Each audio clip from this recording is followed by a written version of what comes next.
Bienvenidos a Empatiza 112. Hoy me acompaña Elena Sánchez Escobar. Muy buenas, Elena, ¿qué tal? Hola Adrián, buenas tardes, ¿cómo estás? Muy bien. Cuéntanos un poquito, Elena, quién eres, a qué te dedicas y qué haces aquí.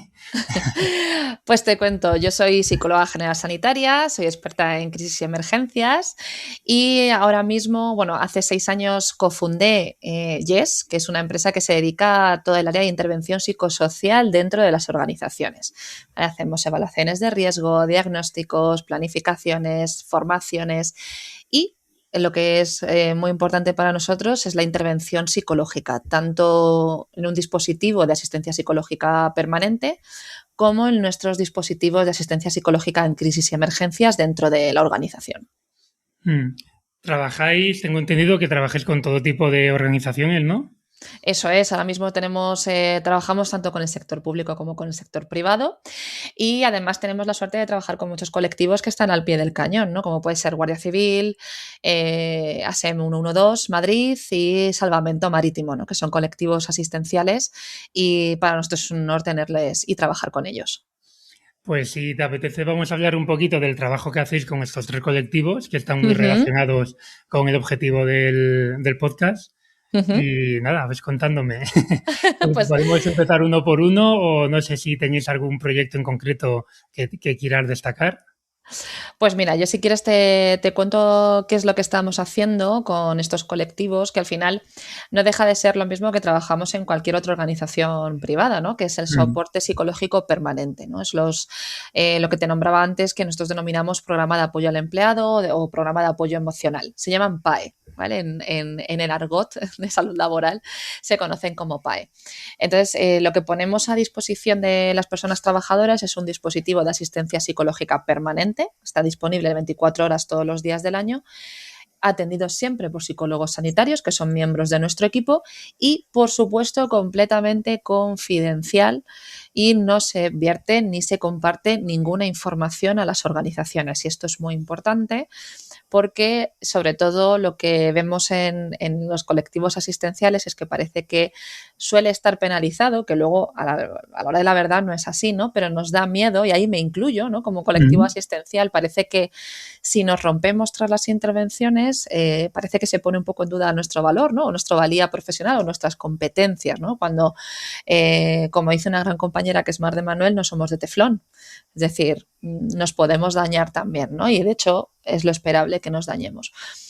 Entonces, ese dispositivo de asistencia psicológica está pensado para que en cualquier momento, tras cualquier circunstancia, ya pueda ser personal o profesional, bueno, pues estos colectivos puedan contactar con un profesional de la salud mental, ¿no? Y que Ujú. además en muchos de los casos tiene experiencia en intervenciones críticas, porque justamente cuando una persona decide levantar el teléfono y llamar, es una situación en la que probablemente pues haya visto desbordada o haya ocurrido algo que supera, ¿no? Lo que es capaz de gestionar en ese momento.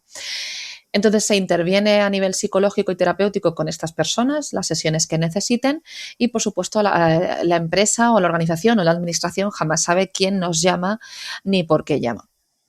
Sí que es cierto que nosotros facilitamos datos de uso, facilitamos datos de eficacia, pues datos agregados que no permiten jamás la identificación, pero que también permiten a las empresas y a las administraciones tomar decisiones, ¿no? En pro del bienestar de sus personas trabajadoras.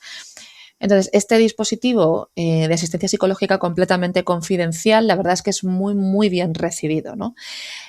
Y también conlleva por nuestra parte, por parte del equipo clínico de Yes y por parte de los responsables de cuenta, el hacer una labor de sensibilización, ¿no? Con pues explicar bien cuál es el alcance del servicio, que la gente entienda bien cuándo puede utilizarlo. Sobre todo que no es necesario esperar a que pase algo grave o algo que me desborde para poder llamar, ¿no? Y consultar con un profesional.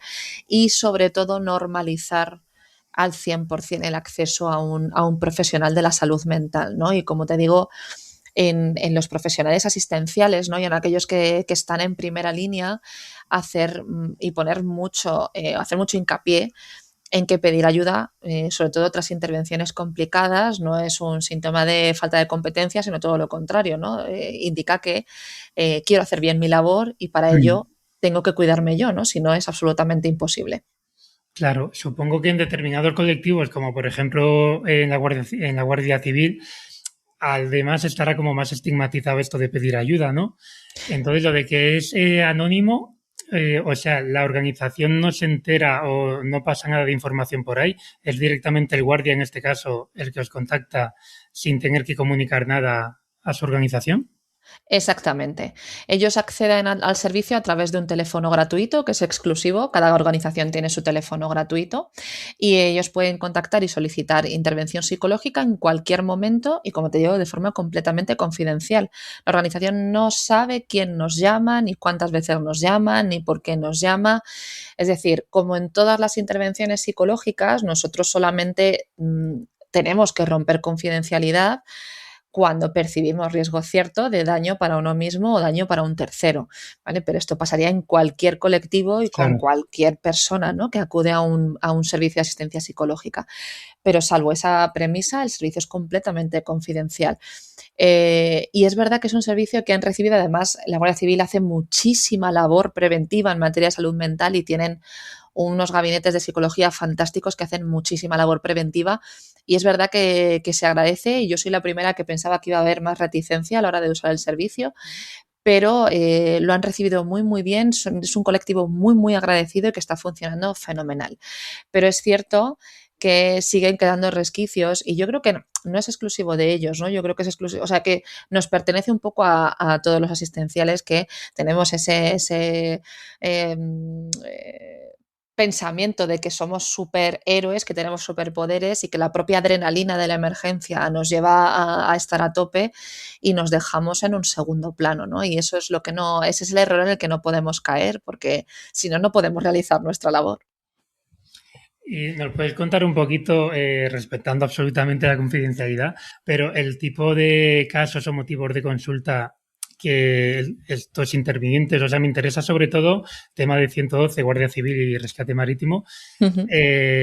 sin concretar, no hace falta que me des información específica, pero qué tipo de peticiones os suelen hacer para saber cuándo se rompe un poco, ¿no? El profesional, el interviniente. Ujú, ujú. Pues fíjate que nosotros lo que estamos viendo es que los profesionales se rompen por acumulación. Es decir, cuando tenemos trabajos que conllevan abordar el sufrimiento ajeno, lo que estamos viendo en los colectivos asistenciales es que no comparten con sus seres queridos lo que viven. Es decir, son historias tan duras, son momentos tan críticos o a veces se ponen en riesgo tanto, no solamente a nivel físico, sino a nivel emocional. Es decir, cuando estoy recibiendo llamadas de crisis de forma permanente, con situaciones que se me escapan del control, que tengo que tomar decisiones rápido. A veces cuando llego a casa me da miedo compartir lo que ha sido mi día y empiezo a acumular. Empiezo a acumular, acumular, acumular. Entonces, realmente no llegan por una causa concreta, llegan probablemente por lo más nimio, que es el motivo que les ha hecho romper, ¿no? Pero que cuando empiezas a excavar, lo que ves es esa acumulación, ¿no? El hecho de que el profesional asistencial a veces elimina su red de apoyo de una forma consciente, es decir, para proteger a los míos, porque yo creo que además va en el ADN, ¿no? De aquel profesional que está en línea de fuego en proteger, ¿no? Y protejo a los demás y protejo a mi familia y protejo a mis seres queridos y les protejo no haciéndoles partícipes de lo que es mi día a día para que no se preocupen, para que no me pregunten, para que no sufran por mí, ¿no? Entonces, lo que estoy haciendo sin querer es, Mm. por una parte, romper mi red de apoyo, porque dejo de tener red de apoyo. No estoy dejando a mis familiares y a mis seres queridos cumplir el rol de soporte que tienen que cumplir, ¿no? Porque es un Mm. derecho también del entorno de todo el mundo, pues cumplir esa labor de sostén.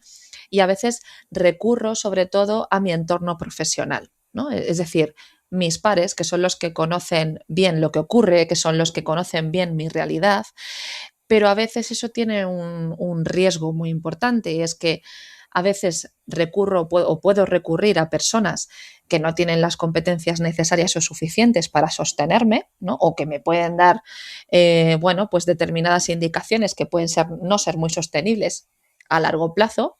Y luego, ¿qué pasa con entornos profesionales en los que yo no tengo ese acompañamiento, ¿no? Porque Mm. hay entornos profesionales en los que no hay una relación social mantenida o pues por conflictos, por circunstancias, porque hay personas que están desplazadas y no tienen acceso a compañeros en un primer momento. Mm.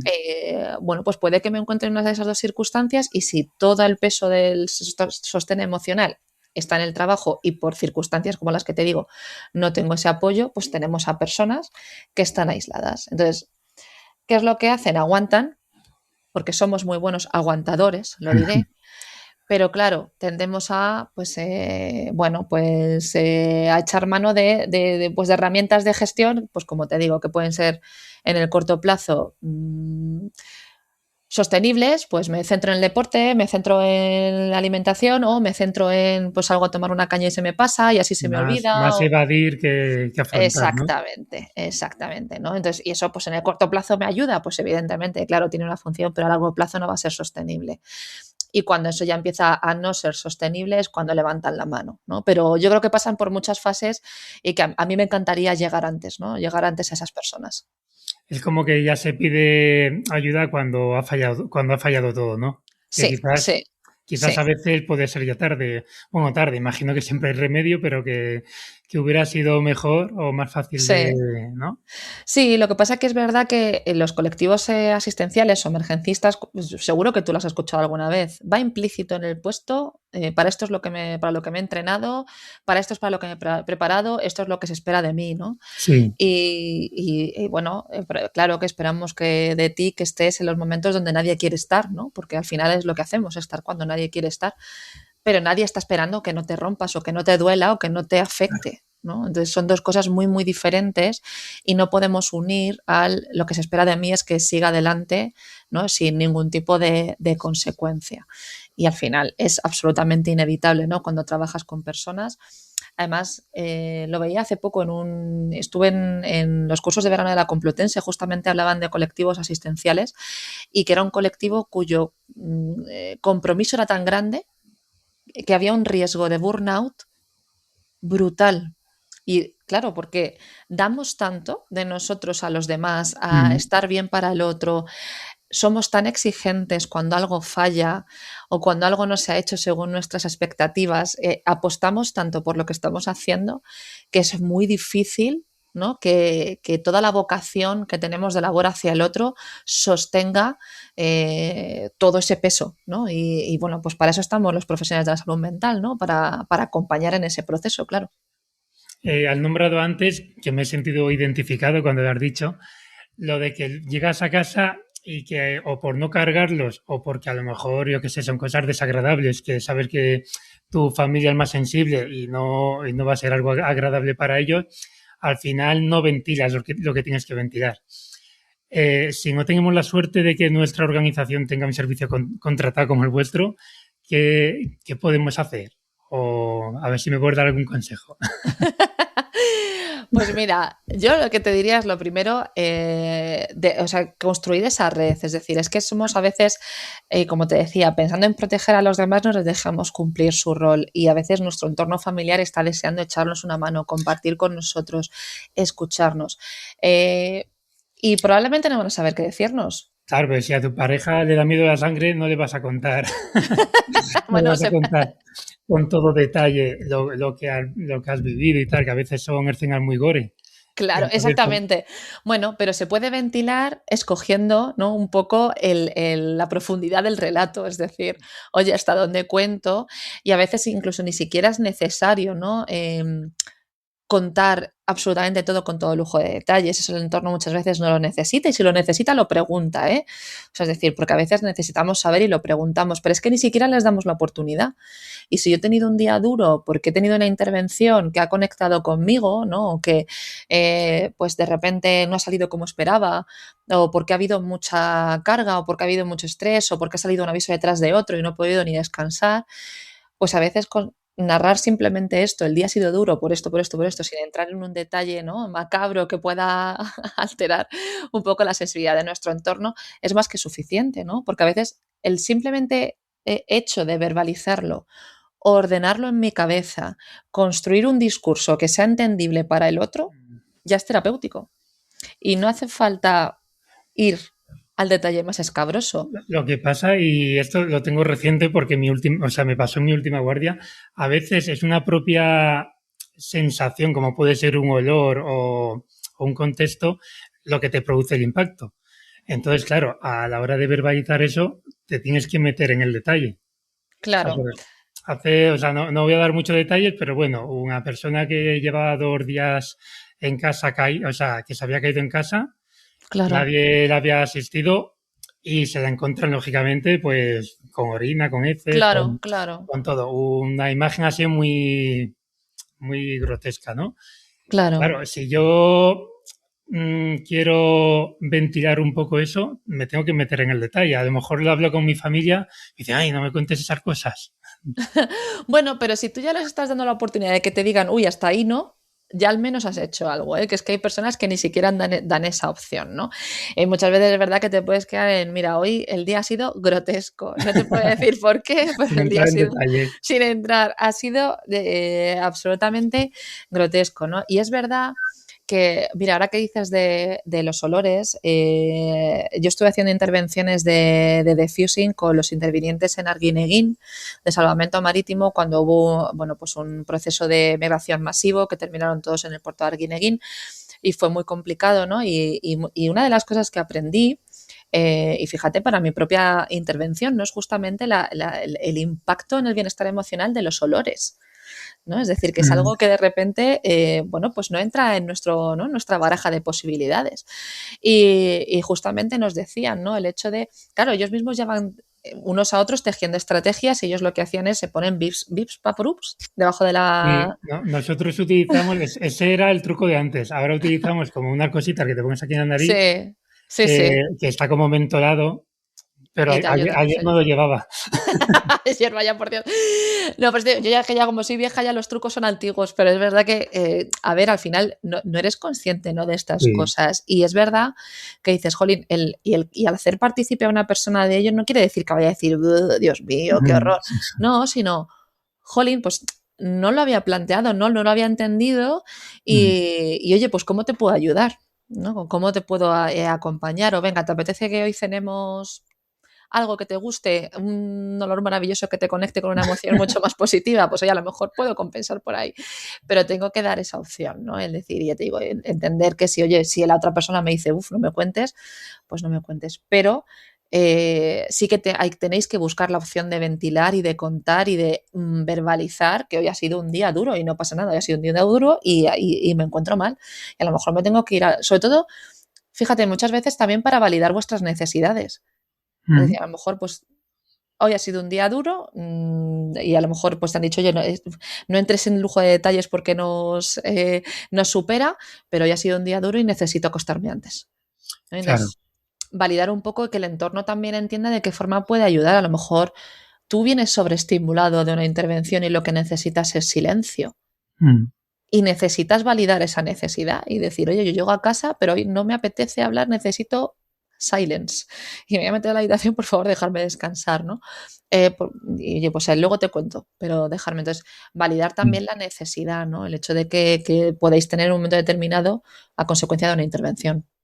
Claro, quizás no meterte tanto en detalles, pero sí hablar de tus sentimientos y tus necesidades. Exactamente, exactamente, Eso yo creo que alguien que te quiere sí te va a entender. exactamente. No hace falta meterse ahí al detallito. Exactamente. No, y además es que es verdad que cuando nos ponemos en el otro lado, ¿no? Cuando hacemos, pues somos nosotros la pareja, o somos nosotros el hijo, la madre o el padre, si queremos saber, ¿no? Y Mm, da mucha rabia que no nos dejen cumplir esa función, porque si yo tengo una persona a la que quiero y que me importa, a veces fíjate lo que nos cuentan los relatos, es que estoy pensando yo en algo también personal, ¿no? Mi marido trabaja en urgencias y tuvieron que intervenir con una familia, bueno, pues que habían atropellado de forma accidental a su bebé de 3 años y, uf, y la bebé falleció, ¿no? Finalmente. Entonces, él es verdad que claro, ha visto mucho, ¿no? Pero ese día vino especialmente afectado y evidentemente, ¿no? Pero fíjate, lo que le había afectado era que la mamá cogió a la bebé y se puso a cantarle mientras paseaba. Y entonces él no sabía en esos momentos por qué lo estaba haciendo y el poder hablarlo conmigo, ¿no? El encontrarle, pues oye, que yo le dije que me parecía de una ternura, ¿no? Y de una inteligencia brutal el que los médicos hubieran permitido mm, que esa mujer acunara a su bebé, la cantara, pudiera despedirse y pudiera disfrutar de esos momentos, ¿no? Que le dejaran ese espacio. Yo les dije, fue todo un acierto. Es mm, decir, ha sido un acierto, no lo veas como algo negativo, ha sido algo que se le ha regalado, ¿no? Es un tiempo que ella necesitaba, ¿no? Y que ha vuelto a cargar a su bebé, ha vuelto a poderla cantar y eso probablemente le va a ayudar a iniciar, ¿no? O a transitar ese inicio de duelo. Entonces, pudimos ayudarle a encuadrarlo un poco, pero me gustó mucho que lo compartiera conmigo, ¿no? Y fíjate que yo como madre, pues pasa lo mismo, ¿no? Cuando el colectivo al que está afectado es un menor, pues cuando tienes hijos es tremendamente doloroso, ¿no? Porque cuando eres madre, yo creo que eres madre de todos los niños del mundo. Entonces, pero no me quedé con la dureza del relato, ¿no? Me gustó que me diera ese rol para poder acompañarle y buscar, ¿no? El por qué había pasado, cómo se sentía él, cómo le podía ayudar, ¿no? Y oye, si no lo hubiera hecho, pues el dolor seguiría igual, ¿no? Y yo no hubiera tenido, ¿no? esa posibilidad de estar con él, ¿no? Y haberle ayudado un poco bueno, pues a ese discurso, a elaborarlo y a decirlo en voz alta, ¿no? Que a veces nos da hasta miedo, ¿no? Lo que ha vivido le daba hasta, es que no claro. sé si, ¿no? Le daba hasta puro verbalizarlo, ¿no? Entonces, darle esa posibilidad, cuéntalo, no pasa nada, cuéntalo, ¿no? Estructúralo y verbalízalo y déjalo salir, porque lo que no sale ya saldrá, ¿sabes? Entonces, bueno, yo creo que tenemos que dejar a las personas que nos quieren ayudarnos y que estén ahí, ¿no? Pero bueno, tu marido juega con ventaja, también te lo digo. Porque teniéndote a ti en casa, también te lo cuento yo. Bueno, Elena, antes, cuando estábamos hablando antes de empezar a grabar, me has hablado también de un programa de mentores, o yo lo he llamado así, que Sí. creo que viene muy a colación de lo que estamos hablando, de cuando, aparte de la familia, cómo y quién te puede ayudar o con quién te puedes desahogar en el trabajo. Claro, tampoco vale cualquiera porque a veces damos consejos de mierda hablando, hablando vale pronto, en plan de, eso no pasa nada, eso tal. Entonces, ¿en qué consiste ese programa? Y bueno, háblame un poquito Claro. de todo esto, por favor. Claro, te cuento. Es lo que hablábamos antes, ¿no? Que a veces es verdad que las indicaciones que nos pueden dar, a ver, son en función de lo que a mí me funciona, lo que a mí me vale, lo que yo he aprendido y eso cada uno pues es único en eso, ¿no? O de lo que yo no soy capaz de tolerar y por eso no quiero que tú tampoco te quedes ahí. Exactamente. Entonces, bueno, pues ante ese riesgo, nosotros en Yes hemos elaborado un programa que se llama pues, Mentores de Salud Mental o Mental Health Mentors, ¿vale? Que justamente lo que pretende es esto, ¿no? Poner en valor del apoyo entre pares, por lo que decíamos, en colectivos sanitarios, que es donde nosotros lo estamos implementando, en colectivos asistenciales, tiene mucho valor el que un profesional pueda acudir a un compañero o a una compañera para verbalizar esto, ¿no? Porque justamente es lo que estamos hablando, ¿no? Oye, ¿qué pasa si mi familia, pues, jolín, pues no quiere o yo sé que es muy sensible y que se va a quedar rumiando lo que yo le cuento? O va a desarrollar miedos en función de lo que yo le cuento, a que le pase, a que no le... Y no tengo un programa de apoyo al empleado tampoco, pues porque no estamos en todas las organizaciones, ojalá, ¿no? Pero ¿qué ocurre? ¿Qué pasa? Oye, pues lo que tenemos que hacer es tener un acompañamiento con las mayores garantías para las personas trabajadoras, ¿no? Y dentro de este ecosistema en el que puede haber multitud de escenarios, planteamos los mentores de salud, ¿no? Y además que tienen todo el sentido del mundo, porque justamente muchas veces solamente las personas intervinientes o los que vivimos esto somos los que mejor entendemos lo que ha ocurrido, ¿no? O cómo se puede sentir mi compañero o mi compañera. Pero para evitar el riesgo de que nos den ese consejo de mierda que decías, oye, vamos a dotarles de competencias, ¿no? Vamos a darles herramientas porque yo puedo ser un magnífico profesional de la emergencia, pero luego no tener o no tolerar o no saber gestionar las emociones de mi compañero. A veces no sabemos ni gestionar las nuestras, imagínate, ¿no? Las de mi compañero. O ya bastante tengo con sostener mi sufrimiento como para encima, ¿no? De sostener el de otro. Entonces, esta figura de los mentores de salud mental lo que hacen es, o lo que hacemos es formarles para que tengan estas herramientas, estas competencias de escucha, sobre todo de escucha activa, que fíjate, yo en las formaciones me encanta decirlo porque es muy divertido, ¿no? Cuando tú planificas dentro de la formación, vamos a aprender a escuchar y te dicen, bueno, anda, menuda me vas a enseñar aquí. No, es que oyes, ¿no? Porque cuando digo, ¿cuántas veces estáis en un discurso y lo que estás es preparando Sí, el a tu respuesta. argumentario, lo que vas a decir? Entonces, no estás escuchando, estás oyendo. No sabemos escuchar, no sabemos escuchar y encima en los colectivos que nos dedicamos a la intervención nos pasa que como estamos tan preparados y tan entrenados para solucionar, más que nunca, ¿no? Es que me están contando y yo ya te voy a decir lo que tienes que hacer, ¿no? Porque es mi razón de ser y es para lo que yo estoy entrenado y no nos tenemos que culpar porque es lo que sabemos hacer y es lo que nos gusta hacer, ¿no? Pero sí que es cierto que hay que escuchar y escuchar implica escuchar sin intervenir, sin solucionar. Y eso es muy duro, ¿eh? Es muy duro, fíjate lo que Sí, te digo. sí. Pues resolución de problemas, primeros auxilios psicológicos, ¿no? Todo lo que hacemos hacia el resto de personas, pero aplicado a un compañero. Y luego se les implica también en los recursos organizativos, porque no nos tenemos que olvidar que en la gran mayor parte de los casos intervenimos en el contexto de una organización, de una administración, de un dispositivo que está por encima de nosotros y que también nos tiene que cuidar, ¿no? Y a veces esos dispositivos o esas organizaciones o esa administración tiene herramientas para proteger la salud mental de sus personas trabajadoras, pero ni las conocemos todas, ni somos conscientes de las que hay, y a estos mentores se les forma también en herramientas organizativas, es decir, ¿qué hace vuestra organización? ¿Qué herramientas tiene a vuestra disposición? ¿Cómo se activan estas herramientas? ¿Qué pasa si un compañero o compañera está en riesgo? ¿A quién acudo? ¿Cuáles son los circuitos internos de comunicación? ¿Cómo tengo que escalar? Es decir, variables que son muy importantes que estos mentores conozcan, porque los mentores lo que tienen que hacer es conectar, o sea, primero sostener emocionalmente y luego conectar a la persona con recursos. Si son de la organización, perfectos. Si no, les enseñamos a conectar con recursos externos, porque tienen que estar acompañados por profesionales, ¿vale? Y hay circunstancias que se van a desbordar.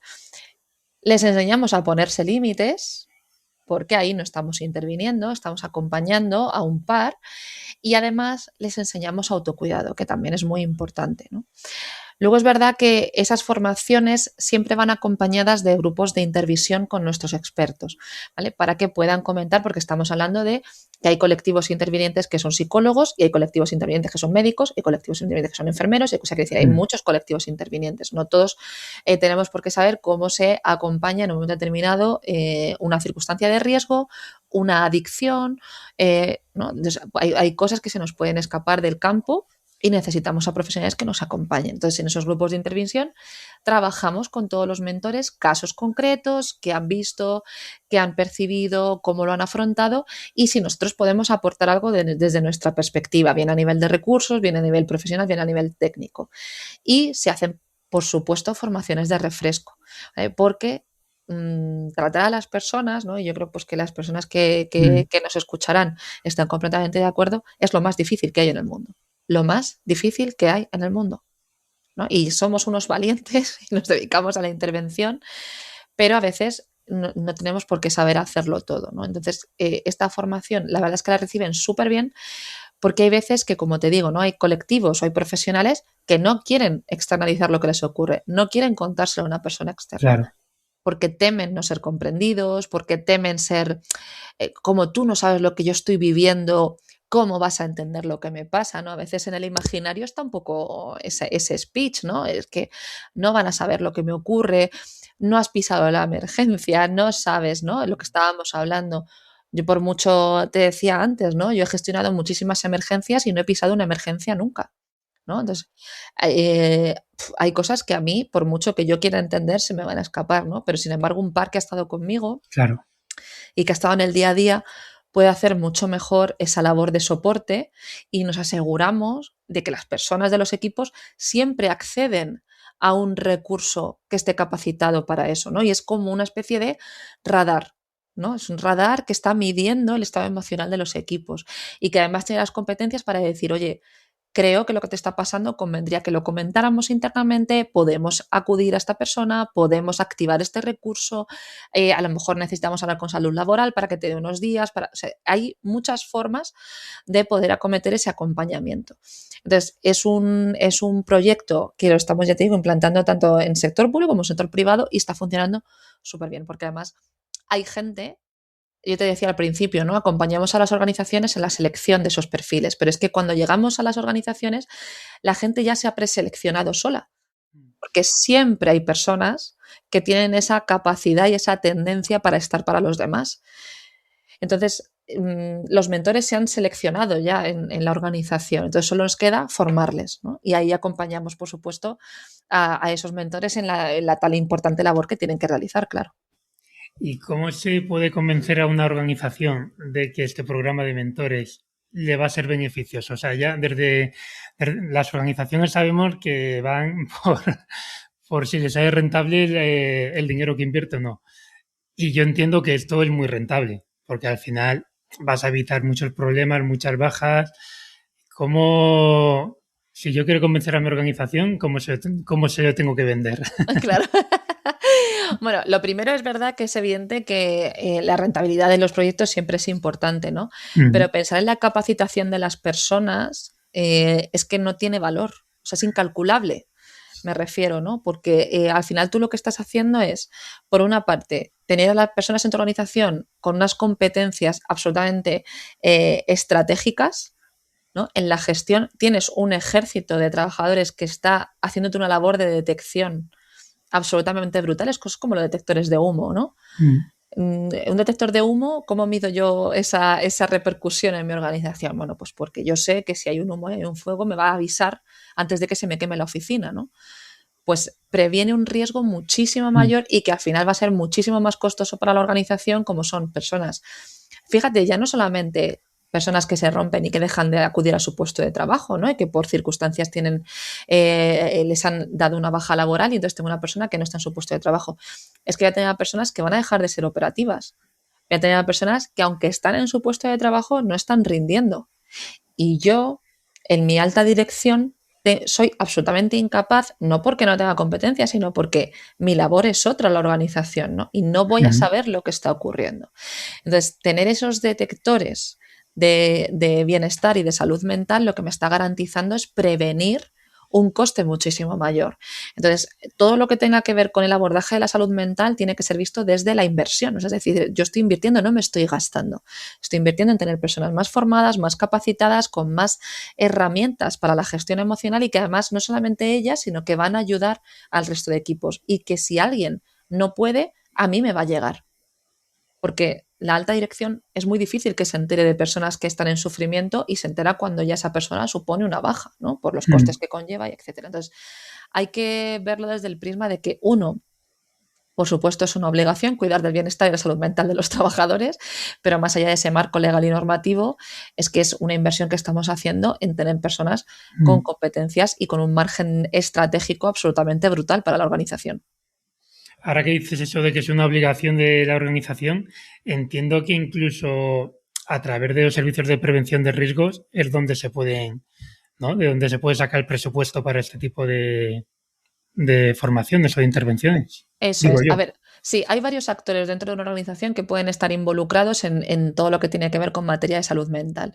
Están los departamentos efectivamente, de prevención de riesgos laborales, cuya labor justamente es prevenir esos riesgos y tienen un papel primordial en todo lo que tenga que ver con salud mental.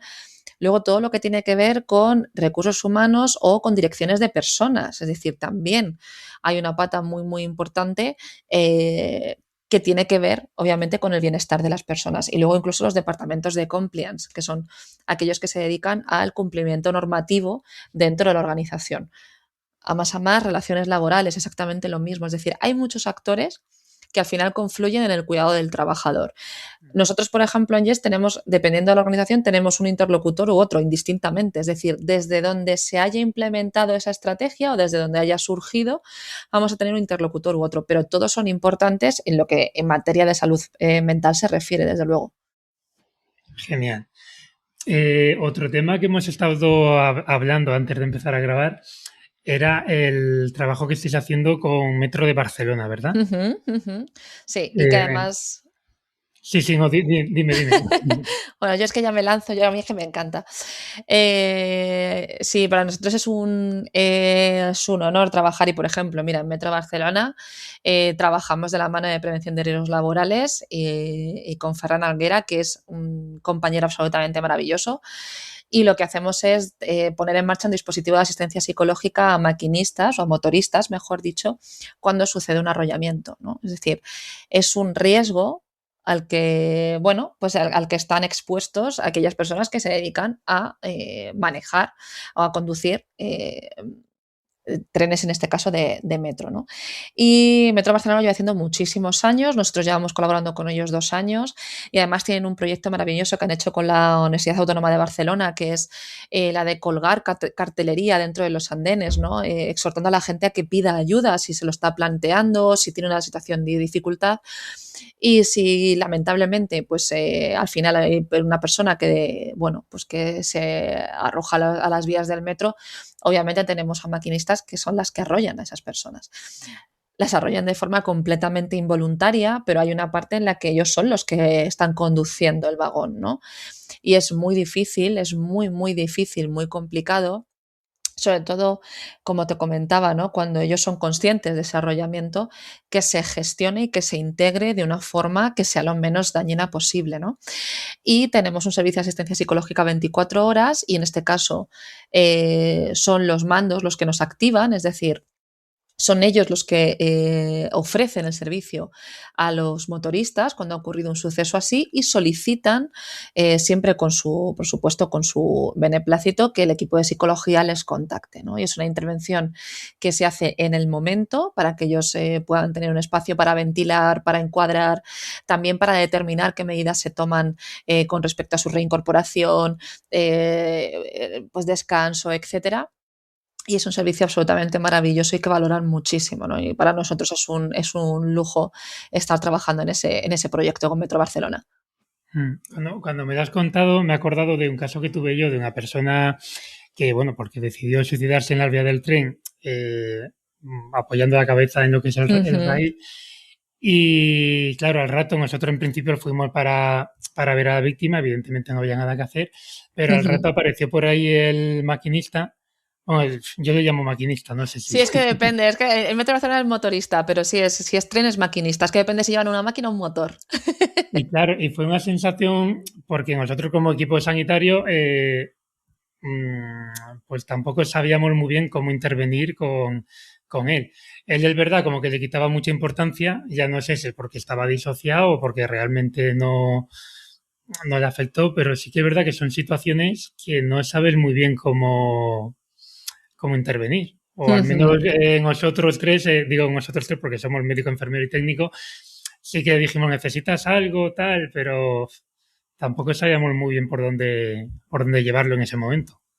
Claro, es que depende un poco, a ver, o sea, muchas veces damos por hecho un nivel de afectación que a veces no se da. Quiero decir, en los casos, te comentaba, hay veces que no se enteran siquiera, ¿no? Del arrollamiento y son inconscientes, pues una vez que ha pasado, pues porque por las circunstancias, por el momento, por el lugar, por mil factores, no son conscientes de lo que ha ocurrido, ¿no? Entonces, bueno, pues a lo mejor cuando se enteran sí que evidentemente pueden tener ese desasosiego, ¿no? Por lo que ha ocurrido o incluso saber qué ha pasado, si la persona ha sobrevivido, si no ha sobrevivido, se ha quedado con secuelas, ¿no? Lo quieren saber o que incluso se responsabilizan, ¿no? No me ha dado tiempo a activar el freno de emergencia, lo tenía que haber hecho antes, ¿no? O sea, siempre queda, ¿no? Pues vivir en una realidad que al final no existe, es decir, eso no ha pasado, entonces hay que trabajar y hay que abordar, pues por una parte, esa normalización de lo que están sintiendo, potenciar ese autocuidado y luego trabajar a posteriori la culpa, ¿no? Entonces, en el caso de que sí exista esa afectación, es tan importante que haya ese seguimiento terapéutico, sobre todo porque ellos tienen que volver a trabajar, ¿no? Lo que no queremos es personas que no puedan volver a su puesto de trabajo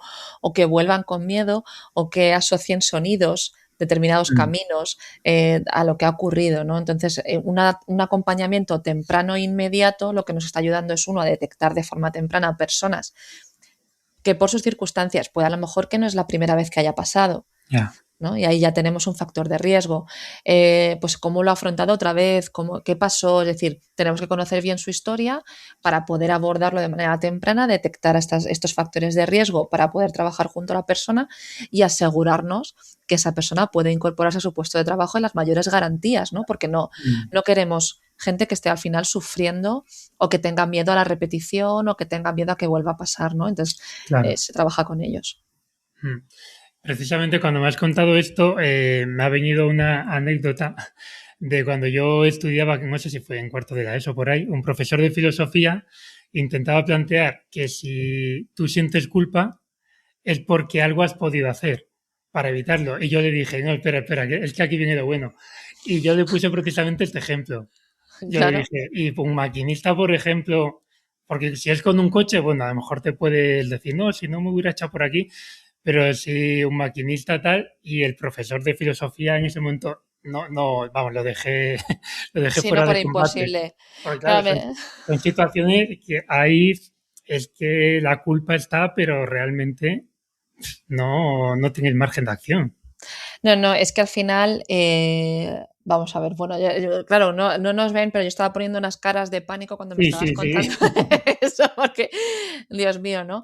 La culpa tiene una función. Y además esto, a mí me lo ha explicado muy bien Merche Cabanillas, que A ver, conmigo lo venga, ha, la gran la Merche. gran Merche. Esto lo ha trabajado mucho conmigo. La culpa está presente en muchísimos procesos del ser humano y la culpa tiene una función, entonces tenemos que escucharla. Luego hay que ver, ¿no? Si se mantiene, la mantenemos o a lo mejor no es tan útil y la Mm, tenemos que desechar, ¿no? Pero una función está cumpliendo como todas las emociones. Ahora bien, es verdad que lo que estamos buscando en esa culpa es un control que hemos perdido.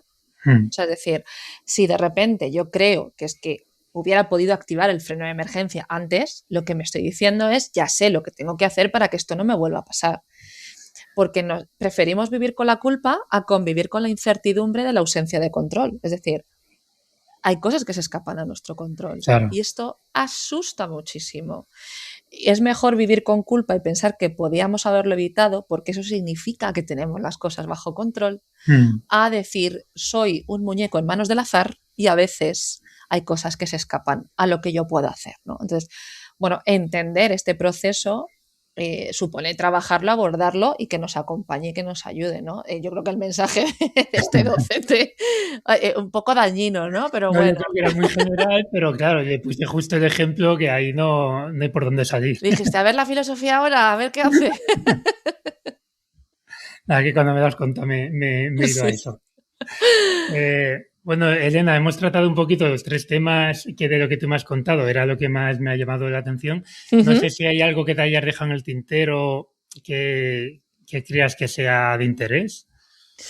Bueno, yo ahora mismo lo que te decía, ¿no? Pensar que en el abordaje de la salud mental de las personas trabajadoras, ¿no? Que es en el ámbito en el que yo llevo 20 años moviéndome, siempre cuando a veces que la gente es muy negativa, ¿no? Y pensamos que el trabajo es un factor de enfermedad, que los factores laborales nos enferman, que el estrés nos enferma, lo cual es verdad, es decir, hay factores que nos van a hacer daño, pero yo lanzar también un poco el mensaje de que el entorno laboral es un factor de protección brutal, brutal, muy potente en todos los sentidos, ¿no? Y que también tenemos que ver el valor, ¿no? de ese entorno profesional como algo que me está cuidando y ya no solamente por las decisiones que se toman desde la alta dirección, que cuando reman a favor de la salud mental, mejor que mejor, y cuando te digo, ¿no? En todas las organizaciones que estamos trabajando en programas de apoyo al empleado, en intervenciones psicológicas, en formaciones de sensibilización, o sea, hacemos un montón de cosas. Y de hace 20 años aquí no te puedo yo ni nombrar la evolución que ha habido en materia de salud mental dentro de la organización y lo que está por venir, ¿no?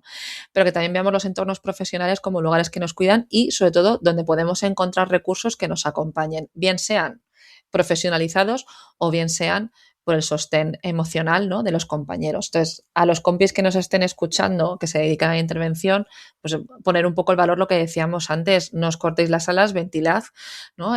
Contad lo que os ocurre, cómo os sentís, porque al final el cuidado del interviniente es vital para que sigamos haciendo nuestra labor y que toda mi admiración, por supuesto, para todas las personas que nos dedicamos a tratar con el sufrimiento ajeno. Pues sí, la verdad que sí. Elena, para acabar, bueno, es la pregunta la pregunta de fin de episodio. Si me recomiendas a alguien, alguna compañera o compañero, que para invitar al programa y que nos cuente cosas interesantes. Jo, pues claro que sí. Pues mira, yo las primeras personas que se me vienen a la cabeza y porque además, bueno, lo primero, porque ya te lo he dicho al principio, has traído a todos mis grandes, así que yo ahí quiero decir, no me quedan más personas porque yo creo que todas las personas que admiro por su labor y por lo que han hecho por la profesión ya están entrevistadas y vamos, las adoro a todas. Pero que te queden por entrevistar, la primera persona que se me ha venido a la cabeza son mis compañeras que se dedican al área de intervención en crisis y emergencias, pues te diría Ana Cortés y Cristina Polo. Ellas son dos personas que tienen una experiencia brutal en gestión de grandes emergencias, o sea, ya han estado en el accidente de Oporriño, han estado en el accidente de Spanair, o sea, desde el área de gestión, no en campo, pero desde el área de gestión y coordinación, que es muy, muy difícil, a las cuales admiro muchísimo y aprendo cada día de lo que están haciendo. Y fíjate, pensando, porque claro, te diría yo todos mis compañeros del equipo clínico, pero te voy a decir a una persona también de la que he aprendido muchísimo en prevención del suicidio, que es Mar de Manuel y Jesús Rivero. Ellos dos me han enseñado prácticamente, te diría que todo lo que sé en prevención del suicidio. Gracias a ellos pudimos desarrollar un programa de prevención del suicidio en la organización que ya estamos implementando y que han sido son dos personas que reman a favor de la sensibilización, de la intervención, de la profesionalización, que saben una barbaridad. Así que del ámbito de emergencias, bueno, me has pedido un nombre y te he dado 4 y córtame porque igual te digo más. No, al contrario, a mí me interesa. Jesús Rivero fue de los primeros grandes que... Bueno, entonces, ¿ves? Si es que no puede ser, si es que ya han estado todos. Sí, fue de los primeros grandes que pasó por aquí, que es súper generoso conmigo porque aún no se conocía el podcast y nada, es un máquina. Sí, no, desde luego, yo que te digo, yo digo que la verdad es que tengo la suerte de tener unos compañeros en días de los que aprendo todos los días una barbaridad, que no dejan de sorprenderme. Por ejemplo, mira, Jesús Rivero junto con mi compañero Fernando Samper han escrito un libro que se llama Psicosecuencias, que hablan justamente de la intervención psicológica a través de escenas de cine, y es que, o sea, no dejan de maravillarme, o sea, es decir, son personas con las que digo, es que no me puedo creer la suerte que tengo de trabajar con ellos y de que me enseñen tantísimo, ¿no? De que tengan recursos, de que sean tan generosas, de que nos cuenten, de que pongan en marcha acciones y, por ejemplo, como te decía, ¿no? Gracias a Fernando Samper, nosotros estamos trabajando con productoras de cine, de televisión, de series y de teatro, ¿no? Y he tenido la suerte de poder estar en funciones, viendo ensayos para entender bien el funcionamiento de un teatro, de cómo se graba una serie, cómo se graba una película y cómo se interviene con estos profesionales, ¿no? Entonces, ya te digo, yo es que te estaría hablando, si hemos tenido 40 minutos para hablar, de mis compañeros te podría estar hablando 6 días. Porque la verdad es que tengo la inmensa suerte de tener unos profesionales cerca que son absoluta maravilla. Así que... Pues sí, es una suerte, sí. Bueno, Elena, por si no tienes nada más que añadir... Te voy a cortar ya. No, ya agradecida de que, joder, tener este espacio, súper encantada de hablar contigo, de poder hablar de lo que me apasiona, que al final la intervención psicológica. Se nota que te apasiona y eso es maravilloso porque fluye solo. Sí, así que nada, muchísimas gracias por la invitación, que me ha hecho muchísima ilusión, sobre todo por tener este espacio y ¿no? Como me decía Merche, me acuerdo que participamos en un máster juntas y yo le dije, ay Dios mío, Merche, ¿yo qué voy a decir? Y me dijo, anda que no. No, pues si alguien te ha invitado es porque considera que tienes algo que decir. Pues... Yo creo que tenéis todos, porque no te puedes imaginar, hasta el más grande, yo estoy pensando en Enrique Parada, sí. Todos tenéis un síndrome de impostor, de verdad, que yo no entiendo. No, es impresionante. Es verdad que, a ver, porque cuando admiras a los compañeros, yo te decía, yo cuando he visto tus podcasts y los escucho y he visto los compañeros que han venido, digo, pero yo quería, o sea, te dan... No miedo, pero te da mucho respeto, ¿no? Hay mucho profesional muy grande que te ha contado cosas y dices, ¿y yo qué voy a aportar? Dios mío, te sientes pequeño, pero es por la admiración que tienes de los profesionales que están en intervención y en crisis y emergencias, que son lo más grande. Así que, pero bueno, por lo menos este espacio para disfrutar, desde luego, como ninguno. Bueno, pues muchísimas gracias de verdad, Elena. A ti, Adrián. Estamos en contacto. Chao. Chao.